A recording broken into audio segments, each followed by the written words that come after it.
मंगलवार नवंबर 11, 2025। हमारी प्रतिदिन की रोटी मिनिस्ट्रीज की ओर से आप सबको मसीही सलाम मिले।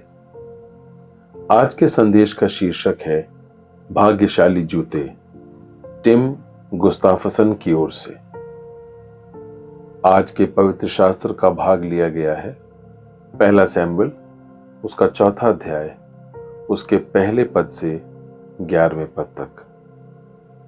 बाइबल में इस प्रकार से लिखा है, और सैमुएल का वचन सारे इस्राएल के पास पहुंचा और इस्राएली पलिश्तियों से युद्ध करने को निकले, और उन्होंने तो एबेनेजर के आसपास छावनी डाली और पलिश्तियों ने अपेक में छावनी डाली।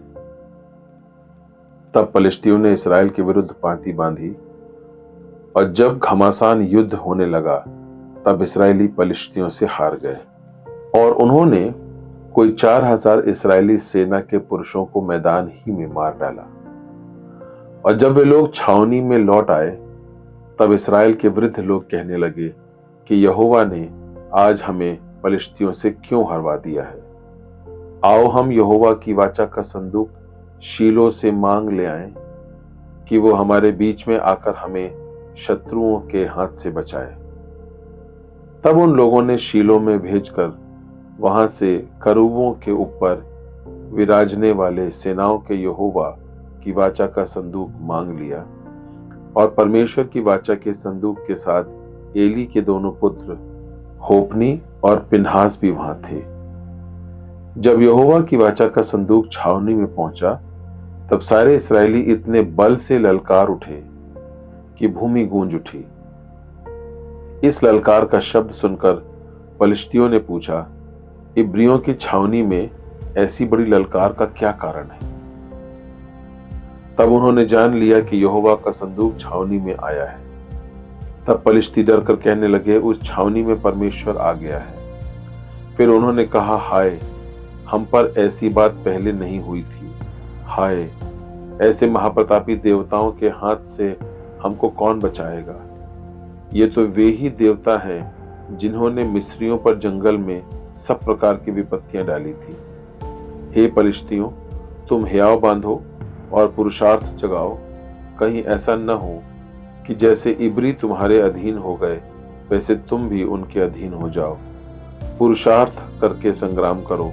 तब पलिश्ती लड़ाई के मैदान में टूट पड़े और इस्राएली हार कर अपने अपने डेरे को भागने लगे, और ऐसा अत्यंत संहार हुआ कि 30,000 इस्राएली पैदल खेत आए।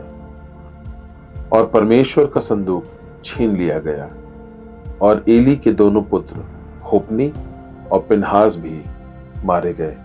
परमेश्वर अपने पवित्र वचन के पढ़े और सुने जाने पर आशीष दे। आज का मुख्य वचन यशायाह नबी की पुस्तक उसका 42वां अध्याय उसका 8वां पद। मैं यहोवा हूं, मेरा नाम यही है, अपनी महिमा मैं दूसरे को न दूंगा। बहुत देर हो चुकी थी। टॉम ने अपने लड़ाकू जूतों के नीचे खौफनाक क्लिक महसूस की। अचानक से वह बहुत तेजी से छलांग मारकर दूर हट गया। जमीन के नीचे छिपा हुआ घातक यंत्र फटा नहीं। बाद में विस्फोटक आयुध निपटान दल ने मौके से 1 किलो से अधिक विस्फोटक बरामद किया। टॉम ने उन जूतों को तब तक पहना जब तक वे टूट नहीं गए। वह उन्हें मेरे भाग्यशाली जूते बुलाता था। टॉम ने शायद उन जूतों को सिर्फ अपने बाल बाल बचने को याद करने के लिए उन जूतों को पकड़ा होगा, लेकिन लोग अक्सर वस्तुओं को भाग्यशाली मानने या उन्हें अधिक आत्मिक लेबल धन्य देने के लिए प्रलोभित होते हैं। खतरा तब आता है जब हम किसी वस्तु को, यहां तक कि किसी प्रतीक को भी परमेश्वर के आशीर्वाद के स्रोत के रूप में श्रेय देते हैं। इस्राएलियों ने इसे कठिन तरीके से सीखा। पलिश्ती सेना ने उन्हें युद्ध में हरा दिया था।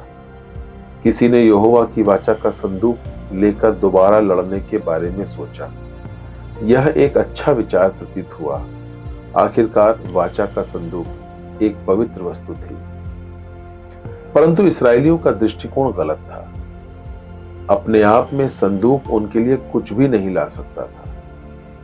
एक सच्चे परमेश्वर की उपस्थिति के बजाय किसी वस्तु में अपना विश्वास रखने से इसराइलियों को और भी बुरी हार का सामना करना पड़ा और शत्रु ने संदूक पर कब्जा कर लिया। स्मृति चिन्ह जो हमें प्रार्थना करने या परमेश्वर की भलाई के लिए धन्यवाद देने की याद दिलाते हैं, ठीक है, लेकिन वे कभी आशीर्वाद का स्रोत नहीं है।